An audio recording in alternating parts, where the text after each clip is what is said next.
जय जगन्नाथ। समस्त ज्ञानी गुरुजन मानक मोर भूमिष्ठ प्रणाम। गोटे छोटिया उदाहरण दौची। अनेक लोक कहती आपणक सुखरे समस्ते ठिया हेबे किंतु दुखरे केही ठिया हेबे नहीं। मो मतरे यह संपूर्ण भूल चिंताधारा। कारण पांच आंगुठी समान नहीं ना, पांच जन को मन समान नहीं। सेमती हेले ए कलिजुगटा केबेठार ध्वंस पाई सारंताणी। तेणु ए कलिजुग किछि किछि भल लोक अछंती बोली ए कलिजुगटा किछि मात्रा रे बंची जाउछि। अनेक पाप कर्म कला परे भी बंची जाउछंती। गोटे जिनिस हैला सुखर आपण देखंतु ना, आपण साधु संत मानक जिबे तांको पाखो देबे। आपण जेतेबेले जिबे से आपण को आश्वासन देबे।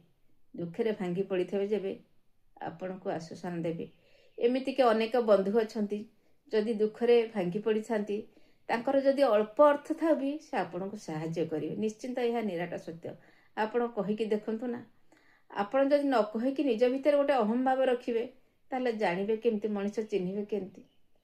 तेणु मो मतरे मनुष्य चिन्हिबारे समस्ते टिके भूल करुछंती। बणर मलिर बास्ना तार बहुत उदाहरण आसी परिबो, बहुत उदाहरण दिया है परिबो। तेणु सर्टर मैं आपन को कहूची आपन टिके बुझिया चेष्टा करंतु आ मन को परिवर्तन करंतु। आपण को जे आपणा करी नहीं जाउछंती पाछटी नउछंती, आपण सुख दुखर साथ दउछंती, आपण को ठीक मार्गटा देखौछंती, सेटा टिके बुझिया चेष्टा करंतु। यह कले बहुत मंगल हबो। समस्त को समान भावंतु नहीं। दुखर साथी आपणकर अनेक अछंती, तांको चिन्हिबाकु चेष्टा करंतु। आ से भली साथी जे पाउछंती केबे हाथ छड़ा करंतु नहीं। सबु बेଳ पाए तांको साथीरे कथोपकथन हुअन्तु, आलोचना करंतु। बहुत सुख लागे। जिते आपण पाखर किछि न थाउ, कथार अछि बा टंका पैसा धन रत्न सेथिरे सुख न थाए। सुख थाए मनर थाए, वचनर थाए।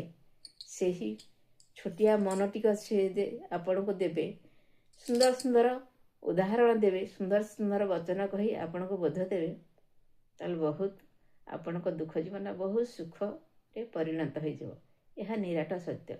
टे बुझीबाकु टे चेष्टा करंतु। समस्त को समान भावंतु नहीं। एति कही मो कथा को मो एठी रखुची। जदि मो कथा माध्यम रे किछि भूल थाए ताले मते क्षमा करि देबे। जय जगन्नाथ।